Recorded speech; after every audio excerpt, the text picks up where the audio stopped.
Kamusta mga tol, nakatikim na ba lahat ng Diwata Pares Overload? Natikman ko na yung pares ni Rosmar kaya isunod naman natin si Diwata. Malalaman natin ngayon kung kanino ang mas masarap. Kaya ngayong araw titikman natin ang Diwata Pares. May mga nagsasabi kasi na masarap, meron din naman nagsasabi na walang special sa lasa.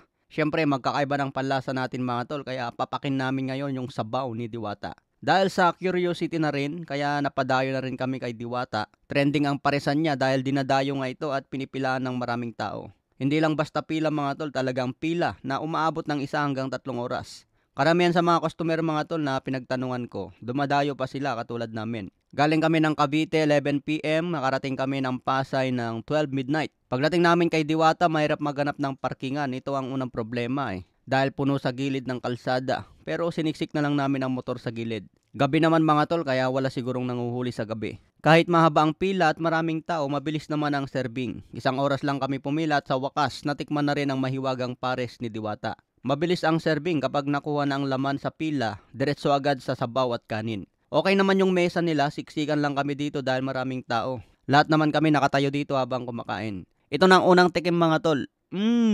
Ulalam. Lasang pares nga mga tol. Yung nilagay na laman dito, malalaki ang hiwa no, kaya mukha siyang marami. Sa halagang 100 pesos, tingin ko mabubusog ka na dito.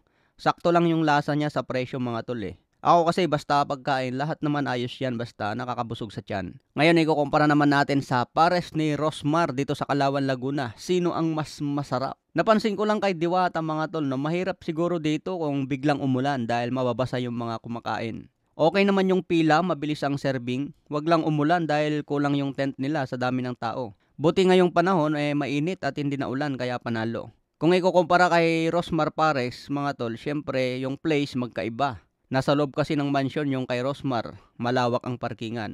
Yung place niya talagang nasa loob ng compound. Kay Rosmar nga lang medyo matagal ang serving dahil naubusan sila ng kanin. Syempre base lang ito sa experience namin mga tol. Dito kasi kay Diwata mga tol, marami silang bala hindi nauubusan ng kanin. Pagdating naman sa lasa, siguro depende na yan sa customer kasi iba-iba tayo ng panlasa Parehas naman silang pagkain at nakakabusog, parehas din lumalabas sa puwet. Parehas din pinipilaan ng ilang oras bago makain. Kaya yung challenge dito mga tol, kaya mo ba pumila ng matagal? Mahirap kasi magsabi sa social media kung kanino ang mas masarap mga tol kasi mababash tayo niyan. Sa akin basta nakakabusog, panalo na. Sabayan ng presyo na pangmasa. 100 pesos, unlimited rice, unlimited sabaw plus soft drinks. Panalo ka na dyan mga tol, talagang suwabing suwabe. Ito lang ang tanong sa mga dumayo mga tol. Kaninong pares ang gusto nyong balikan? Diwata Pares o kay Rosmar Pares? Kung ako ang tatanungin parehas naman pwedeng balikan. Kaso yung pila ang hindi ko kayang balikan. Mahirap kasi pumila ng matagal mga tol Marami kang oras na masasayang dyan. Kaya maraming pila dyan mga tol kasi curious pa yung mga tao. Gusto lang nilang matikman kaya dinadayo. Ewan ko lang kung after a month or ilang taon nang makakalipas. Di ko alam kung pipilaan pa rin ng matagal yan. Kasi ngayon trending, mainit pa. Alam nyo naman ang mga Pinoy kapag sikat, social media. Gusto talaga nilang matikman din kung ano ang lasa. Kaya dinadayo kay Rosmar, dinadayo kay Diwata. Okay mga tol, so ingat tayo lagi, ride safe.